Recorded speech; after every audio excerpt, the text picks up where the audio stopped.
My son-in-law shouted, "Get out of this house!" I stayed silent and decided to leave, then bought a house for $3. They thought I wouldn't survive, but I was about to prove my own worth. And then they would all pay the price.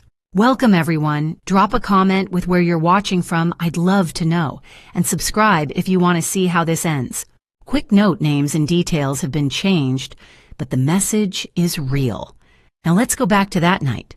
I stood in the hallway of the house I'd lived in for 2 years, the house my daughter Barbara shared with her husband Vincent, the house that had never quite felt like home, but had been the only shelter I had since Harold died. It was early October in Madison, and the evenings had started to bite. Inside, the air was warm but heavy. The television murmured from the living room, some game show I'd stopped paying attention to weeks ago. The smell of reheated casserole hung in the air, faint and tired. Barbara sat on the edge of the couch, hands folded in her lap, staring at the carpet. Vincent stood by the window with his back to me, arms crossed. He didn't turn around when he spoke. "You can't stay here anymore." I'd known it was coming. I'd felt it in the silences at dinner, in the way Barbara stopped meeting my eyes, in the way Vincent's voice had grown colder every time I asked a question or made a sound. But knowing didn't make it easier to hear. "Vincent," I said quietly, "please, I won't be any trouble. I can sleep in the basement. I'll stay out of the way. This isn't up for discussion." He still didn't look at me, just checked his watch like I was wasting his time. I turned to Barbara. "Barbara, please." She squeezed her eyes shut. A tear slid down her cheek, but she didn't say a word. She didn't stand. She didn't move. Vincent finally turned. His face was blank, businesslike. "You have 10 minutes. I went to the small room off the kitchen, the one they'd let me use when I first moved in. It had been a guest room once.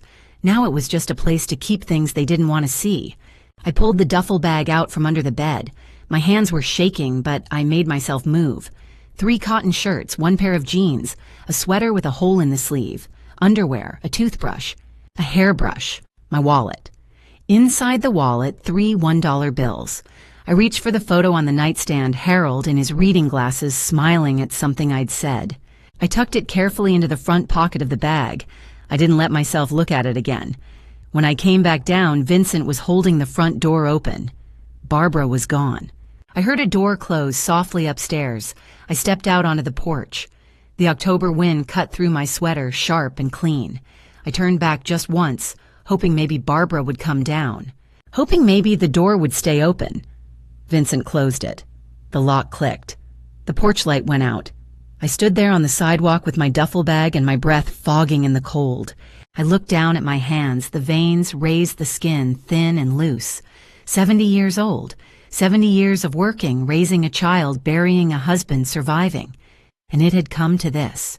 $3, 1 bag, and a daughter who couldn't look me in the eye. I adjusted the strap on my shoulder. The street was dark and empty. I didn't know where I was going. I didn't have a plan. But I couldn't stand there forever, so I walked. At 70 years old, with $3 and nowhere to go, I walked into the October night. I walked until my feet ached, until the houses thinned out and the streetlights grew farther apart. I didn't know where I was going. I just knew I couldn't stop. Eventually, I found a park. Just a small one with a few benches and a rusted swing set that creaked in the wind.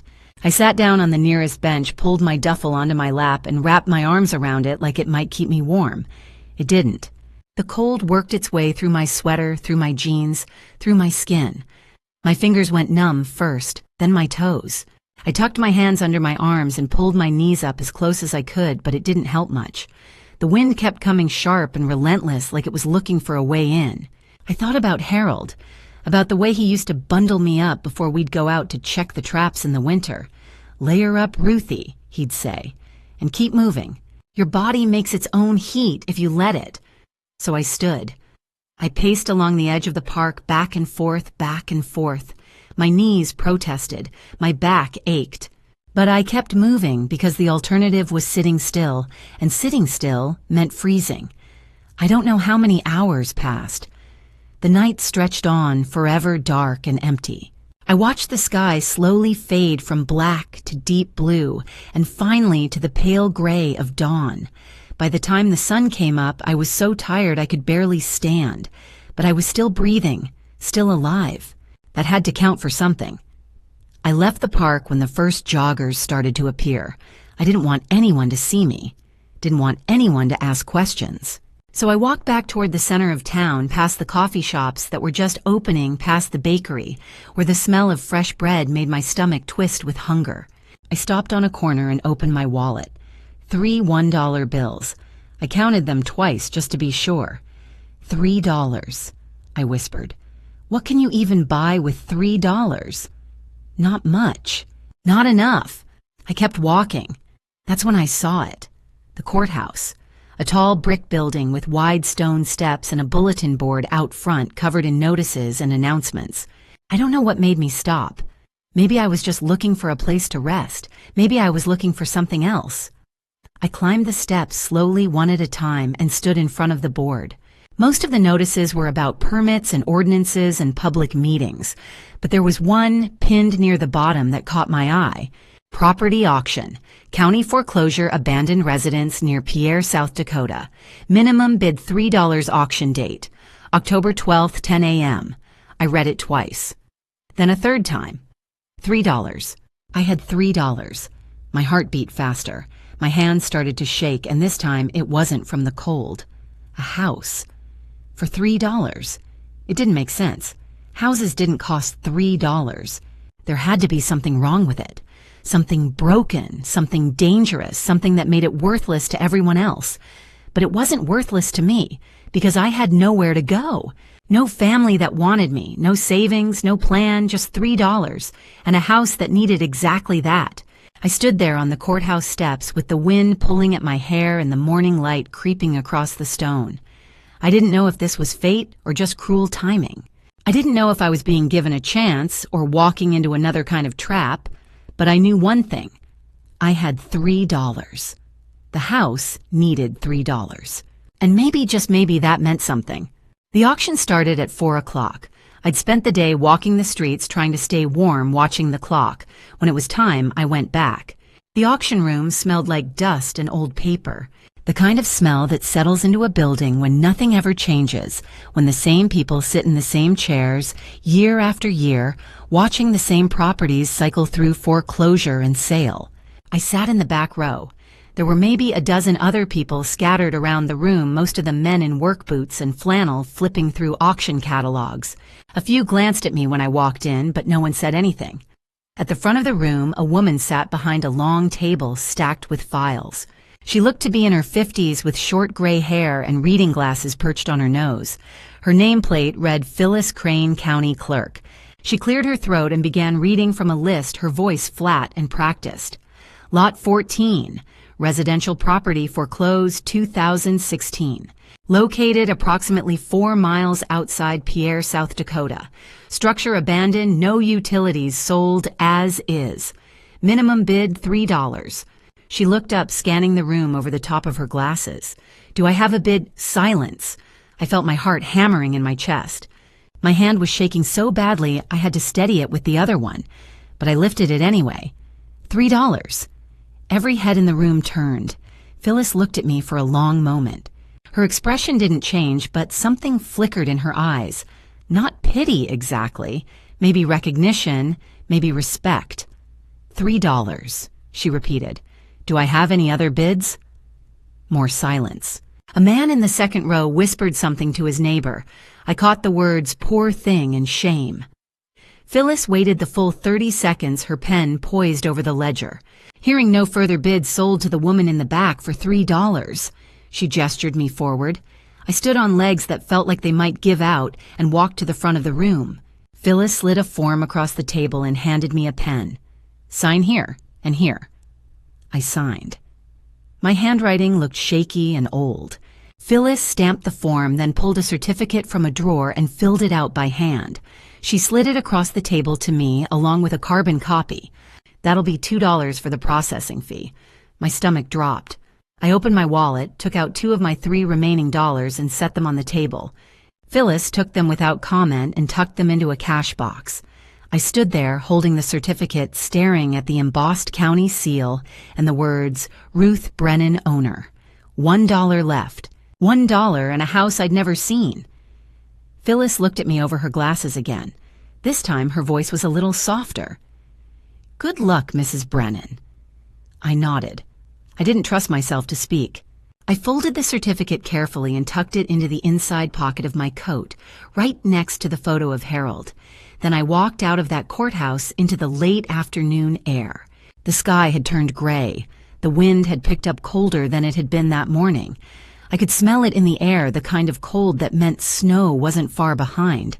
Winter was coming early this year. The sun was already low when I started walking south out of Pierre. The house sat alone in the middle of the prairie like a broken tooth. I saw it from a quarter-mile away, a dark shape against the flat gray sky. My feet had been aching for the last 2 miles, maybe longer. I'd had to stop 3 times just to catch my breath, leaning against fence posts and trying not to think about how far I still had to go. 4 miles outside Pierre. That's what the auction notice had said. 4 miles didn't sound like much when you were sitting in a courthouse. But when you were 70 years old with a duffel bag on your shoulder and $1 in your pocket, 4 miles felt like crossing a continent. Still, I kept walking, because there was nowhere else to go. As I got closer, the shape of the house came into focus, and with every step, my heart sank a little further. It wasn't just old, it was dying. The roof had caved in on the right side, leaving a gaping hole where shingles and beams had collapsed into the attic. The windows were just empty frames now, the glass long gone, leaving dark, hollow eyes staring out at nothing. The front door hung crooked on a single bent hinge, swaying slightly in the wind, like it was too tired to hold itself up anymore. The siding was weathered gray, split, and warped in places where the wood had rotted through. I could see gaps between the board's cracks, wide enough to let the wind blow straight through. I stopped at the edge of the overgrown yard and just stood there staring. This was it. This was what $3 bought. I wanted to cry. I wanted to sit down in the dirt and just give up. But I didn't. Instead, I walked up to the sagging porch, tested the first step with my foot, and climbed carefully onto the boards. They creaked under my weight, but held. The door didn't have a lock. I pushed it open and stepped inside. The air was cold and damp, heavy with the smell of mildew and rot. The floor was littered with dead leaves and dirt that had blown in through the broken windows. In the corner, I could see daylight coming through a gap in the wall where 2 boards had pulled apart. There was no furniture, no curtains, no sign that anyone had lived here in years. I walked through the front room into what must have once been a kitchen. The sink was rusted through. The cupboards hung open empty, except for a few mouse droppings. The back door was missing entirely, just an open rectangle looking out onto more prairie. I went back to the front room and set my duffel down on the floor. Then I stood in the center of the space, my arms wrapped around myself, and looked up at the ceiling. Through the hole in the roof, I could see the gray sky turning darker. This was mine. It was broken. It was cold. It was falling apart. But it was mine. No one could take it from me. No one could tell me I wasn't wanted here. No one could lock the door behind me and turn out the lights. I sat down on the floor, leaned back against the wall, and pulled my sweater tighter around my shoulders. My whole body ached. My stomach was empty. My hands were still shaking. But I was inside, under a roof, in a place that belonged to me. That night, I slept in a house that had been abandoned for a reason. But I was too tired to wonder why. Night came fast on the prairie. The last sliver of daylight disappeared through the hole in the roof, and the cold moved in like something alive. It crept through the cracks in the walls, slid under the broken door, seeped up through the floorboards. Within an hour, I couldn't feel my fingers. I sat in the corner, farthest from the door, my duffel bag wedged behind me like a pillow. I'd put on every piece of clothing I owned, 3 shirts layered one on top of the other, my jeans, my torn sweater, and I'd wrapped my spare pair of underwear around my hands like makeshift gloves. It didn't help much. My teeth chattered so hard I thought they might crack. The house was full of sounds. The wind howled through the empty window frames, rattling what was left of the door. Something skittered across the floor in the dark mice, probably, or rats. Outside, a tree branch scraped against the siding over and over, a slow, rhythmic scratching that made my skin crawl. I pulled my knees up to my chest and tried to make myself as small as possible. I thought about Barbara. I'd raised her by myself after Harold died. She'd been 12 then, angry and confused and scared. I'd worked 2 jobs to keep the lights on, to put food on the table, to make sure she had what she needed. I'd sat with her through homework and heartbreak and every hard thing that came her way. And she couldn't even look at me when her husband threw me out. Why? I whispered into the dark. Why did you let him do that? No answer, just the wind and the scratching and the cold. I closed my eyes and tried to remember her when she was little. The way she used to climb into my lap and fall asleep with her head on my shoulder. The way she'd hold my hand crossing the street. The way she used to tell me she loved me every single night before bed. That girl was gone now. Or maybe she'd never really existed. Maybe I'd just been fooling myself all along. I pressed my hands against my face and felt the sting of tears. But I didn't let myself cry. Not yet. "You can do this, Ruth," I said out loud. My voice sounded small and strange in the empty room. "You've done harder things than this."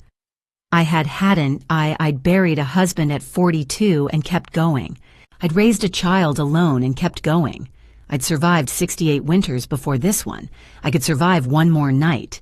I pulled Harold's photo out of my coat pocket and held it close to my chest, even though I couldn't see his face in the dark. I imagined him sitting next to me the way he used to when things got hard. "Lay her up, Ruthie," he'd say, "and keep moving." But I was too cold to move, too tired, so I just sat there shivering, waiting. The hours dragged on, the cold got worse. My body ached from sitting on the hard floor. At some point, I must have dozed off because I jerked awake to the sound of something crashing outside, maybe a branch falling, maybe something else. I opened my eyes and saw the faintest trace of gray light creeping through the broken windows. Morning. It came slow, grudging, like it didn't want to bother. But it came, and I was still breathing. Hunger made decisions simple. I had $1. I needed food. So I walked. 4 miles back to Millbrook. My legs were stiff from the cold floor, my knees protesting with every step. But I kept moving because sitting still meant thinking, and thinking meant remembering the look on Barbara's face when Vincent closed the door.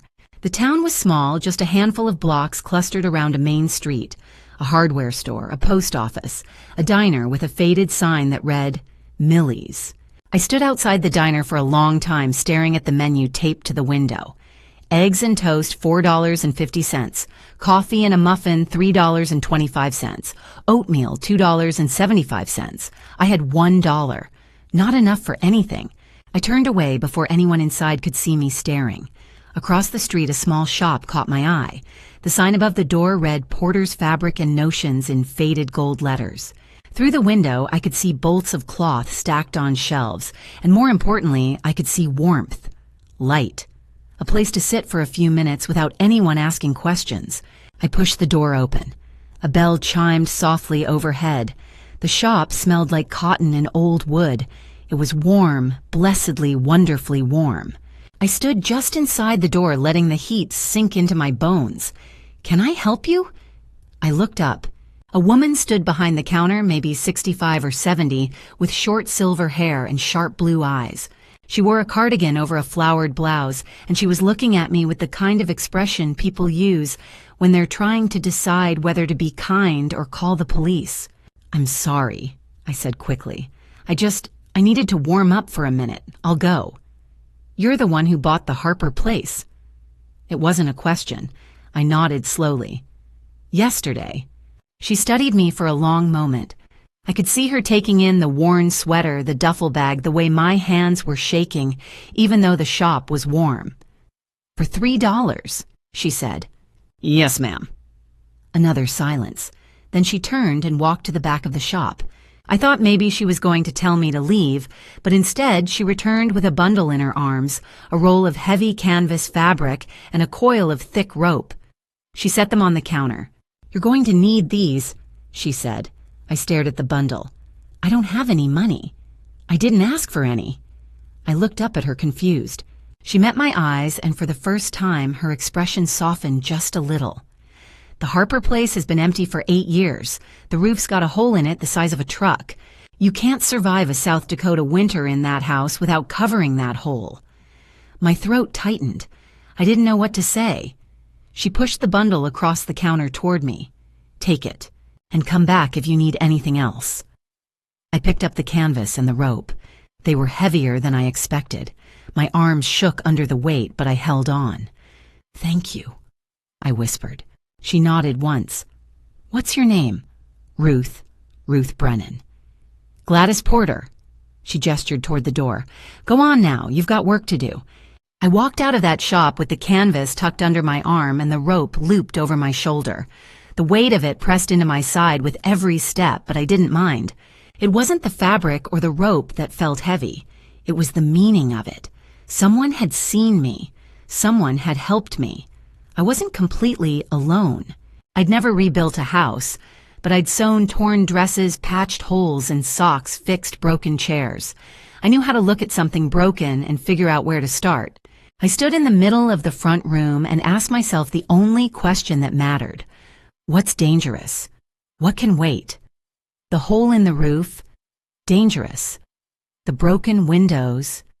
Dangerous. The gaps in the walls? Dangerous. Everything else could wait. I started with the debris. Dead leaves, dirt chunks of rotted wood scattered across the floor. I swept it all into piles with my hands, carried it outside armload by armload. My back ached. My knees protested. But I kept moving. By midday, the floor was clear. I looked up at the collapsed section of roof. Beams and boards lay in a tangled heap where they'd fallen through. Some of the wood was still solid weathered, but not rotted. I could use that. I salvaged boards from the collapsed roof wood that had already fallen easier to move than trying to pry anything else loose. I dragged the smaller pieces out first one at a time, then the longer beams. I used a piece of scrap wood as a lever, wedging it under the heavy timbers and pushing down. It worked. Slowly, painfully, but it worked. By late afternoon, I had a small pile of salvaged wood stacked outside. I took the canvas Gladys had given me and climbed carefully onto the least damaged section of the roof. My hands shook as I spread the heavy fabric over the hole, weighing down the edges with loose bricks and chunks of broken concrete I'd found in the yard. It wasn't perfect. The wind would probably tear it loose eventually, but it was something. Back inside, I turned my attention to the walls.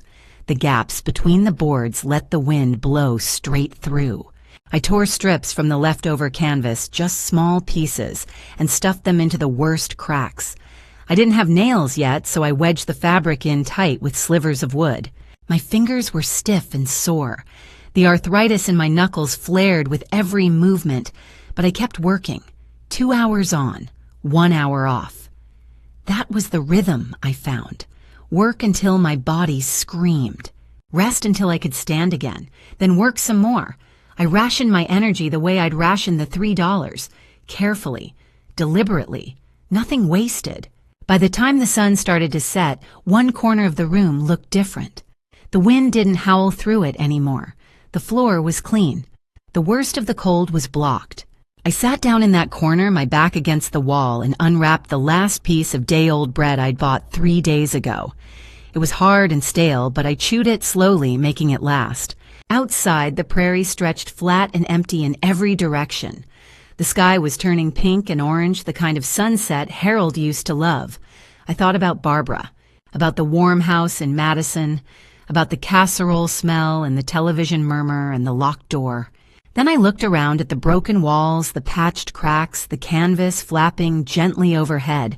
It wasn't much. The house was still broken, still cold, still barely standing.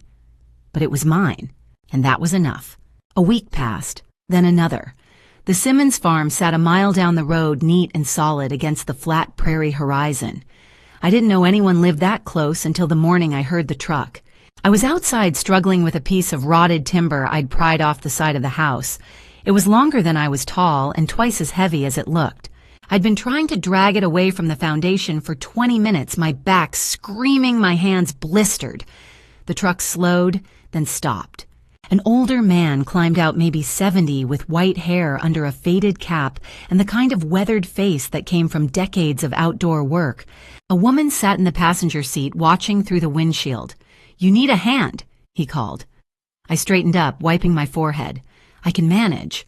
He walked closer, hands in his pockets, studying the beam and the way I'd wedged a smaller piece of wood underneath it like a lever. "You're using a fulcrum," he said. "That's smart." I didn't know what a fulcrum was, but I nodded anyway. He crouched down beside the beam. "Problem is your pivot point's too far out. Move it here." He tapped a spot closer to the center, "and you'll get better lift, less strain on your back." I looked at him, then at the beam. "Like this? Yeah, now try." I repositioned the smaller piece of wood and pushed down on the lever. The beam lifted easily, smooth as anything. I stared at it, then at him. "How did you know that?" "Been fixing things my whole life." He stood and brushed the dirt off his hands. "Harold Simmons, that's my wife Lorraine." The woman had climbed out of the truck now. She was shorter than him, with gray hair pulled back in a bun and kind eyes. She carried a silver thermos in one hand. "You look like you could use this," she said, holding it out. I took it. The warmth of it seeped into my palms. "Thank you." "Coffee," Lorraine said. "Nothing fancy, but it's hot." I unscrewed the cap and took a sip. It was strong and bitter, and the best thing I'd tasted in 2 weeks. Harold glanced at the house, then back at me. "You're the one who bought the Harper place." "I am." He nodded slowly, like he was working something out in his head. "That roof's going to be your biggest problem. You get snow on that hole, the whole structure could come down." "I know." "You got tools." I shook my head. He walked back to the truck and returned with a wooden toolbox. He set it down at my feet and opened it. Inside were a hammer, a box of nails, a handsaw, a measuring tape. "Use these," he said. "Bring them back when you're done." I stared at the tools. "I don't know how to—" "You'll learn," he met my eyes. "Nobody's born knowing how to fix a house, Mrs. Brennan, Ruth Brennan. Mrs. Brennan, you'll figure it out. And if you don't come find me, farm's just down the road." Lorraine poured the rest of the coffee into the thermos cap and handed it to me. "Don't be a stranger," she said gently. They climbed back into the truck. As they pulled away, I heard Harold say to Lorraine, "The old Harper place. Word travels fast in a town like this." I stood there holding the toolbox, the weight of it settling into my arms. It was heavier than the canvas Gladys had given me, heavier than it should have been, because it wasn't just tools. It was trust. This town I thought might let me stay. November came with snow. I woke to the sound of silence, the kind that only comes when the world is buried under something soft and heavy. I opened my eyes and saw white dust scattered across the floor where it had blown in through the cracks overhead. The canvas I'd stretched across the roof had held, mostly, but the edges had come loose in the wind, and now snow was finding its way in thin and persistent, like the cold had learned to move in new ways.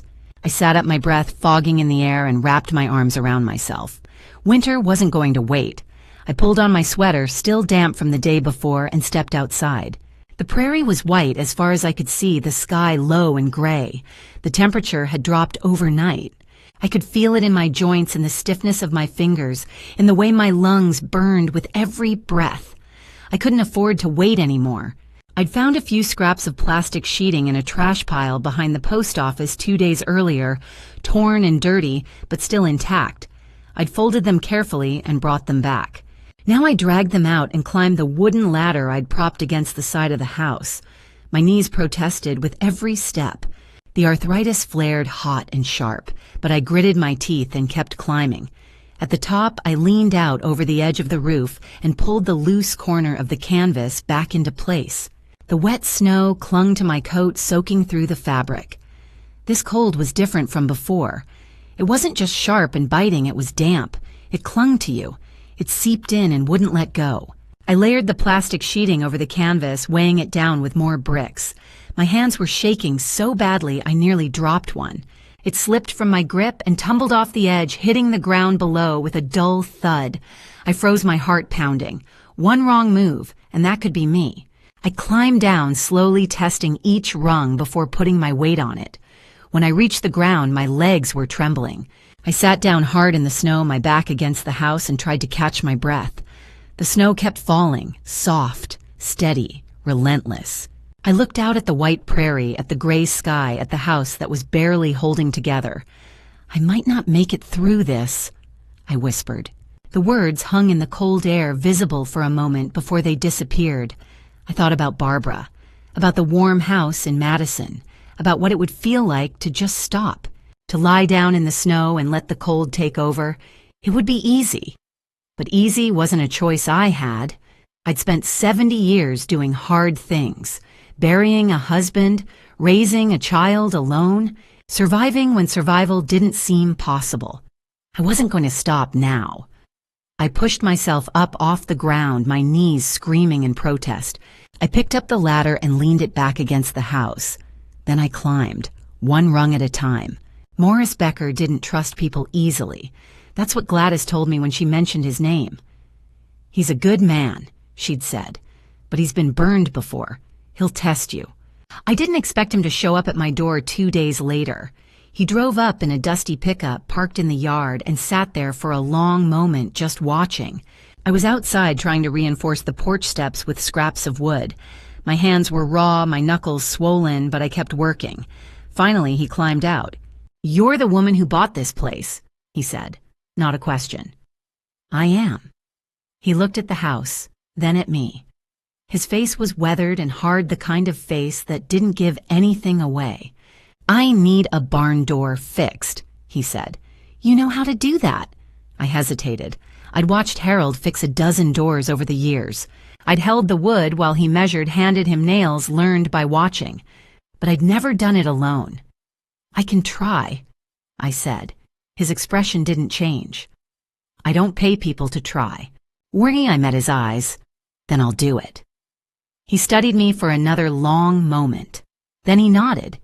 "Get in the truck." His farm was 3 miles east, a neat spread with a white house and a red barn. The barn door hung crooked on its hinges, the wood split down the middle. Morris handed me a toolbox. "Everything you need's in there." Then he walked away. I stood there alone, staring at the door. My heart was pounding. I couldn't afford to mess this up. I took a breath and got to work. First I measured. Harold's voice in my head, "Measure, twice cut once." I marked the wood carefully, then used the handsaw to cut a replacement board from the pile Morris had left. My hands ached. The saw blade caught and jumped, but I steadied it and kept going. It took me an hour just to cut the board. Then I had to remove the damaged section. The nails were rusted and stubborn. I used the claw hammer to pry them loose one by one, my fingers screaming with every pull. By the time I had the new board in place, my shoulders were on fire. I lined it up, checked it twice, then hammered in the nails. Steady, even. The way Harold used to do it. 4 hours later, I stepped back. The door hung straight. The hinges moved smoothly. It opened and closed without sticking. I heard footsteps behind me. Morris walked up, tested the door himself, pushed it open, and closed it 3 times. He ran his hand along the new board, checking the alignment. Then he reached into his pocket and pulled out a $20 bill. He held it out. I stared at it. "You did good work," he said. I took the bill with shaking hands. It felt thin and fragile, like it might blow away if I wasn't careful. $20. It wasn't much, but it was proof. Proof that I could do this. Proof that I had value. Proof that maybe, just maybe, I could survive this. "Thank you," I whispered. Morris nodded once. "You need more work, you come find me." Then he turned and walked back toward the house. I stood there in the barn holding that $20 bill like it was made of glass. It wasn't much, but it was enough.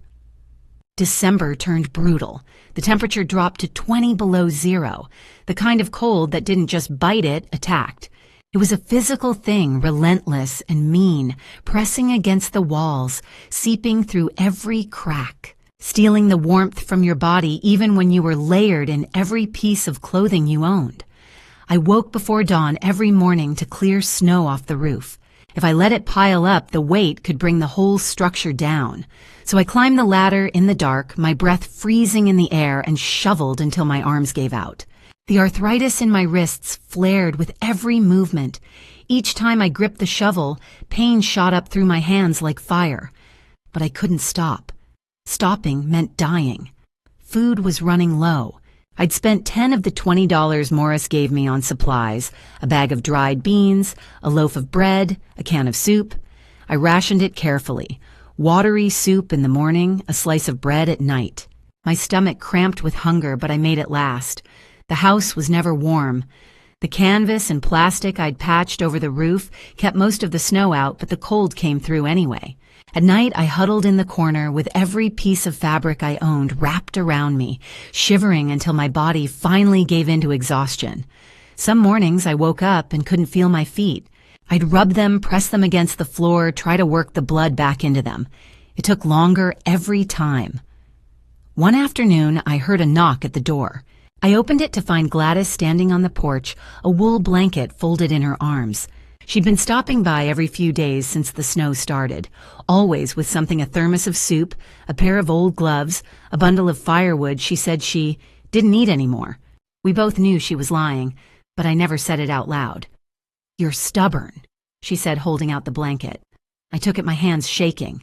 The weight of it felt like mercy. "I don't have a choice," I said. "We all have choices." Her voice was firm but kind. "You chose to fight." I looked down at the blanket. It was thick and heavy, woven in shades of blue and gray, the kind of thing that might actually keep me warm through the night. "I don't know if I'm fighting or just surviving," I said quietly. "Same thing," Gladys said. She reached out and squeezed my hand. Her skin was warm. I'd forgotten what warm felt like. "Come into town if it gets too bad," she said. "My door's always open." I nodded, but we both knew I wouldn't. I couldn't afford to leave the house unguarded. If the roof collapsed while I was gone, I'd have nothing left. Gladys seemed to understand that. She didn't push. She just turned and walked back to her truck, the snow crunching under her boots. I stood in the doorway watching her drive away, the blanket clutched against my chest. That night, wrapped in Gladys's blanket, I thought about what she'd said. "You chose to fight." Had I, or had fighting just been the only option left, I thought about Barbara, about Vincent, about the locked door and the cold night and the $3 in my wallet. I hadn't chosen any of that, but I'd chosen to keep walking. I'd chosen to climb the courthouse steps. I'd chosen to raise my hand at the auction, and every morning I chose to wake up. Maybe that was enough. The wind howled outside, rattling the walls. The cold pressed in, relentless as ever, but I was still here, still breathing, and as long as I kept waking up, I'd keep going. Clifford, the mailman, rarely drove this far out. That's why I was surprised when I heard the postal truck rattling up the road one afternoon in mid-December. I'd been outside patching cracks in the foundation with mud and straw, my hands stiff from the cold. Clifford pulled up and rolled down his window. He was maybe 55 with a gray mustache and a weathered face. "Heard you were out here," he said. "I am." He looked at the house, then back at me. "People in town said you wouldn't last a month." "I'm still here." He smiled a little. Surprised, maybe even impressed. "So you are." He reached over and pulled out 2 envelopes from his stack. "Got a couple letters forwarded from Madison, Wisconsin. Sent to your old address first, then rerouted here. Looks like somebody set up mail forwarding for you." I froze. "Forwarding service." "Yeah, says it was requested early November." He checked the routing labels. "Forwarding address is this property, the Harper Place. Standard procedure once it's in place." I stared at the envelopes in his hand. "I didn't request any forwarding," I said quietly.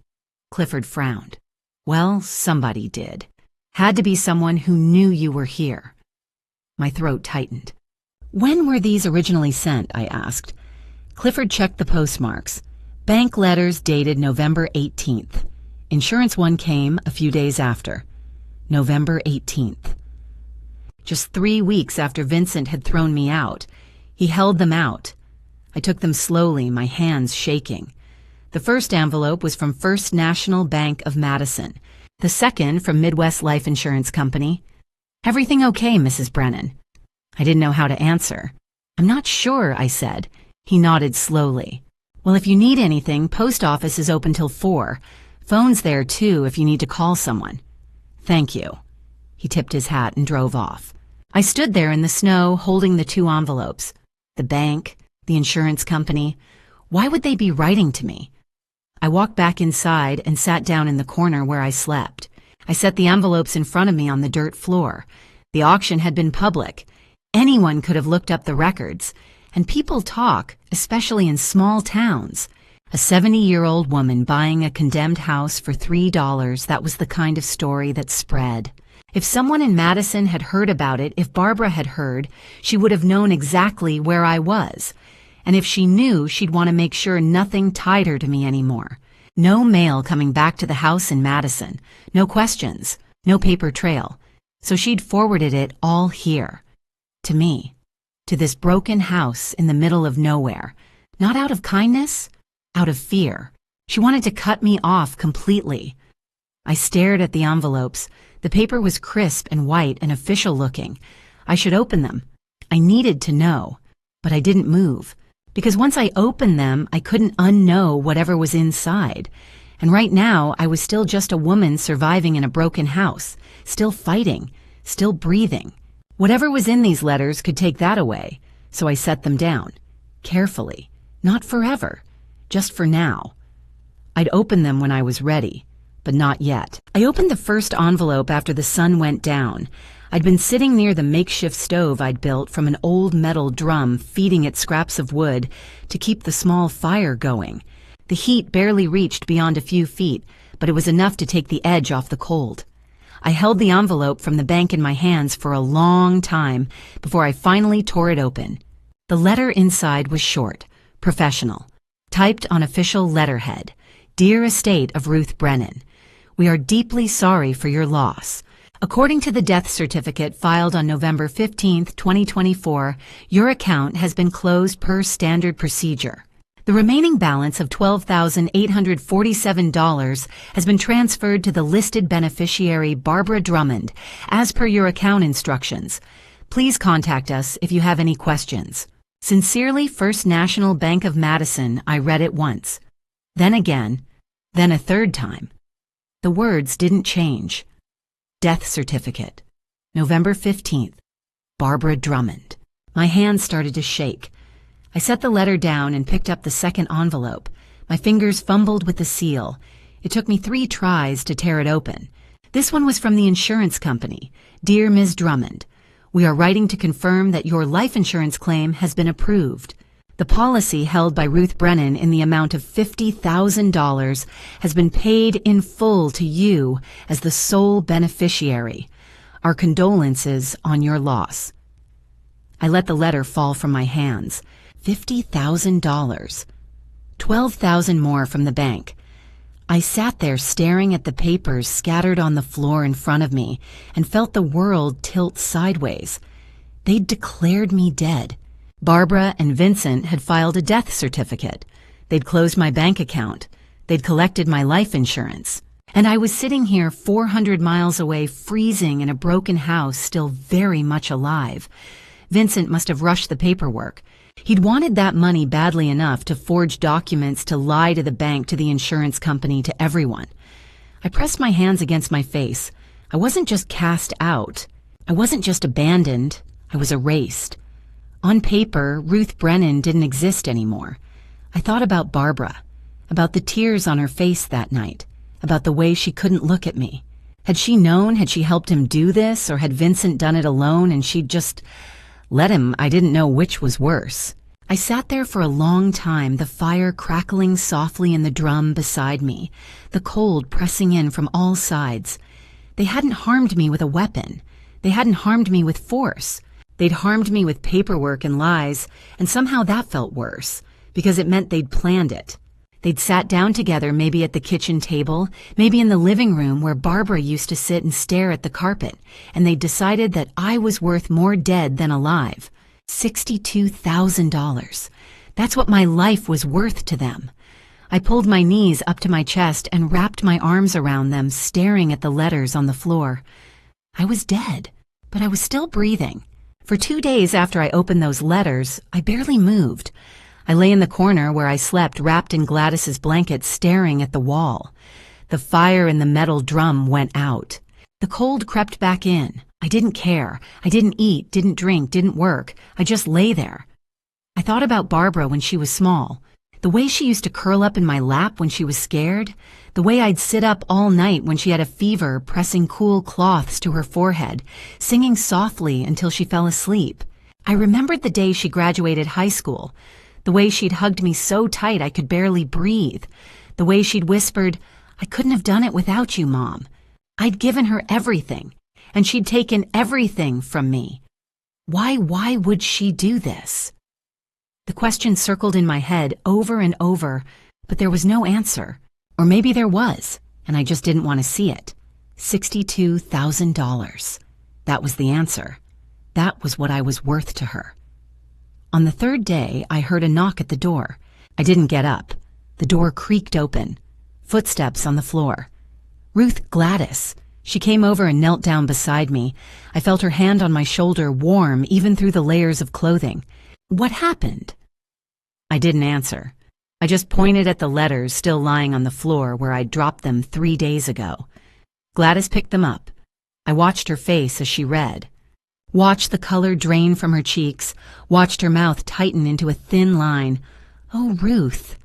She set the letters down carefully and turned back to me. "I don't exist anymore," I said. My voice sounded hoarse, like I'd been screaming. Maybe I had. "According to the law, I'm dead." Gladys squeezed my hand. Her grip was firm and warm. "But you're not dead," she said. "You're right here. You're alive." "On paper, I'm not." "Paper doesn't decide whether you're alive." Her voice was steady, fierce. "Your heart does. Your lungs do. You do." I closed my eyes. Tears leaked out hot against my cold cheeks. "They took everything, Gladys." "I know. My money. My name. My life. I know. And I'm supposed to just, keep going." Gladys was quiet for a moment. Then she said, "Yes." I opened my eyes and looked at her. "You've survived this long," she said. "You've made it through the worst of winter.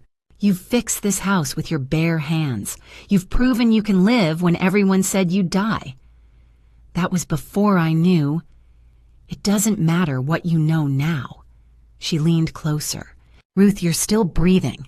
That means you still get to choose. You can lie here and let them win, or you can get up." I stared at her.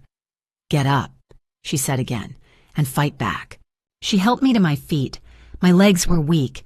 My body ached from lying still for so long. But I stood. Gladys walked me to the door and pushed it open. "Look," she said. I looked out at the house. At the canvas I'd stretched over the roof. At the walls I'd patched with fabric and wood. At the porch steps I'd reinforced with salvaged boards. It was still broken, still falling apart, but it was standing, because I'd made it stand. Something shifted inside me, something hard and sharp and cold. They'd tried to erase me. They'd declared me dead, taken my money, closed every door. But I was still here. And if I was still here, I wasn't done yet. That night, I slept deeply for the first time in weeks. Not because I was at peace, but because I had a purpose. The storm hit on Christmas Eve, sudden and vicious. It had been snowing lightly all afternoon, but by evening, the wind picked up howling across the prairie like something wild and angry. The temperature plummeted. The snow came sideways so thick I couldn't see more than a few feet beyond the windows. The storm roared outside the walls. The cold invaded every gap, every crack, pressing in from all sides. I fed the fire in the metal drum and wrapped myself in layers, but the heat barely reached beyond the corner where I sat. At 10 o'clock, I heard something, a sound, faint, almost lost in the wind, knocking. I stood and went to the door. When I opened it, the wind nearly knocked me backward. A man stood on the porch holding an elderly woman in his arms. Behind him, a younger woman stood shivering, her face pale with fear. "Please," the man said. His voice was hoarse, desperate. "Our car went off the road a quarter-mile back. My mother-in-law, she can't breathe right. She's—" "Get inside," I said. They stumbled in. I closed the door against the wind and turned to look at them. The man was maybe 50, his coat covered in snow. The younger woman, his wife I guessed, was shaking so badly her teeth chattered. But it was the older woman who worried me most. She was maybe 80, small and frail, her lips tinged blue. Her breathing was shallow and labored, each breath a struggle. "Bring her over here," I said, pointing to the corner near the stove.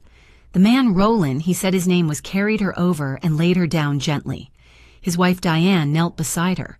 "Mom, stay with us," Diane whispered. "Please." I grabbed Gladys's blanket and wrapped it around the old woman, Mabel, they called her. Then I pulled off her wet coat and gloves. "We need to warm her up slowly," I said. "Too fast and it'll shock her system." Harold had taught me that, years ago when he'd pulled a neighbor out of a frozen creek. I positioned Mabel close to the stove, but not too close. I tucked the blanket around her, layering it carefully. Then I went to the corner and grabbed my tin cup scoop snow from just inside the door and held it near the fire until it melted. "Small sips," I told Diane, handing her the cup. "Just a little at a time?" Diane held the cup to her mother's lips. Mabel took a sip, then another. Roland stood nearby, his hands clenched, watching. "Thank you," he said. "We saw the light. We didn't know if anyone lived out here." "I do," I said simply. The hours crawled by. The storm raged outside. Inside, we huddled around the small fire, listening to Mabel's breathing. Slowly, so slowly, the blue tinge faded from her lips. Her breathing deepened. Her eyes fluttered open. "Diane," she whispered. Diane burst into tears and grabbed her mother's hand. "I'm here, Mom. You're okay." Roland sank down onto the floor, his head in his hands. I sat back against the wall and looked at the three of them, this family huddled together in my broken house, alive, because they'd found shelter here. Mabel was 83, 20 years older than me, but not so different. Fragile, vulnerable. One bad night away from the end. But she'd survived, because there was a place for her to go. A light in the dark, a door that opened. I looked around at the patched walls, the canvas roof, the flickering fire and the metal drum. This place wasn't just keeping me alive, it was saving others too. The storm lasted 2 days. We stayed together in that small broken house, huddled around the fire, listening to the wind howl and the walls creak. The temperature outside dropped so low that frost formed on the inside of the windows. But we had warmth, we had shelter, and we had each other. Roland had an emergency kit in the car: crackers, canned soup, bottled water. We pooled what we had and rationed it carefully. It wasn't much, but it was enough. On the second day, when the storm finally started to ease, we sat around the fire and talked. "How long have you been out here?" Diane asked. "Since October," I said. "October." She stared at me. "You've survived out here since October in this house." I nodded. "Why?" Roland asked. Not unkindly, just curious. I hesitated. Then I told them. Not everything.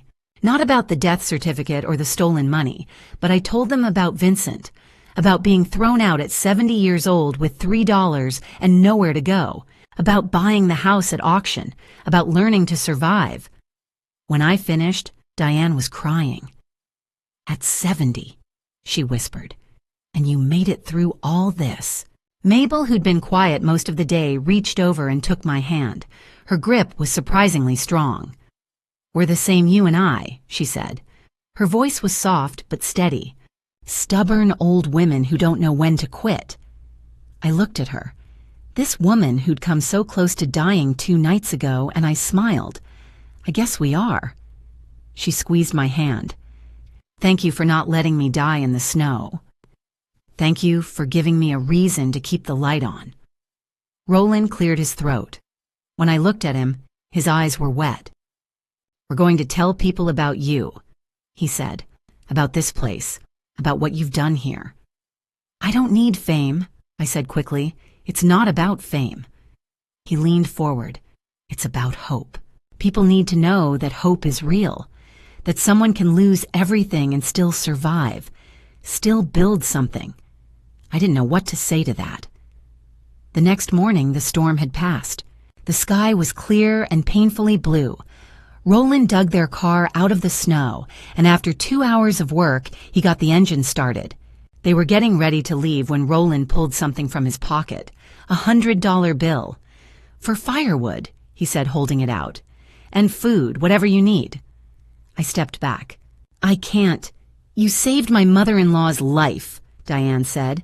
She took the bill from Roland and pressed it into my hand, folding my fingers around it. "This is nothing compared to that. Please," Mabel added from the car. "Let us help you the way you helped us." I looked down at the money in my hand, $100, more than I'd had in months. "Thank you," I whispered. Roland shook my hand. Diane hugged me tight. Mabel waved from the car window, her face still pale but alive. I stood in the snow and watched them drive away, the truck disappearing slowly down the white road. When they were gone, I looked down at the $100 bill. Then I looked at the house. The canvas roof, the patched walls, the door that opened when someone knocked. This place had saved me, and now it was saving others. The news traveled faster than I expected. The Richmonds told their story everywhere they went, at church, at the grocery store, to neighbors and friends and anyone who would listen. They talked about the broken house on the prairie, about the 70-year-old woman who'd survived winter alone, about the night she'd saved a life. The story spread through town over the holidays. Someone told a truck driver. The driver repeated it at a diner in Madison, and Tom Shepard happened to be sitting 2 stools down. He came in mid-January. I was outside trying to fix one of the window frames with scraps of wood and nails from Harold's toolbox. My hands were cold, my fingers stiff, but I kept working. I heard a car pull up, looked up to see a man climbing out, maybe 50, with graying hair and a heavy winter coat. He stood there staring at me like he'd seen a ghost. "Ruth," he said. "Ruth Brennan." I set down the hammer. "Yes." He took a step closer, his face pale. "I'm Tom Shepard. I live near your daughter's house in Madison. I was at your funeral in November." The world went very still. "My funeral?" I said slowly. "Yes." His voice shook. "Vincent said you'd had a stroke, that it was sudden. There was a service at the church and—" He stopped, stared at me. "But you're alive. Obviously." "How—" He shook his head, trying to make sense of it. "Vincent said you died. There was a death certificate. Barbara was devastated. Everyone thought wrong," I said quietly. Tom just stood there stunned. "What happened?" he finally asked. I looked at him for a long moment. Then I told him. Not everything, but enough. I told him about being thrown out, about the $3, about buying this house and surviving the winter, about the letters I'd received, the bank account closed the insurance, paid out the death certificate filed on November 15th. When I finished, Tom's face had gone from pale to red. "He faked your death," he said. "He threw you out and then faked your death to steal your money." "Yes. And Barbara?" I didn't answer. I didn't know what to say about Barbara. Tom looked at the house, then back at me. His jaw was tight. "This needs to be reported," he said. "What he did, it's fraud. It's elder abuse. I know what it is. And then why haven't you—" "Because I've been trying to survive," I said. My voice came out harder than I meant it to. "I've been trying to make it through winter without freezing to death. I didn't have time to fight legal battles." Tom nodded slowly. "I understand, but you have time now, and you have a witness." He pulled a card from his wallet and handed it to me. "Tom Shepard, investigative reporter, Madison Tribune. I'm going to write about this," he said, "with your permission. People need to know what happened to you, what Vincent did." I looked down at the card. "Will it help?" I asked. "It'll make sure he can't hide anymore." Tom left that afternoon, but he didn't stay quiet. The next morning, my name was in every paper in South Dakota.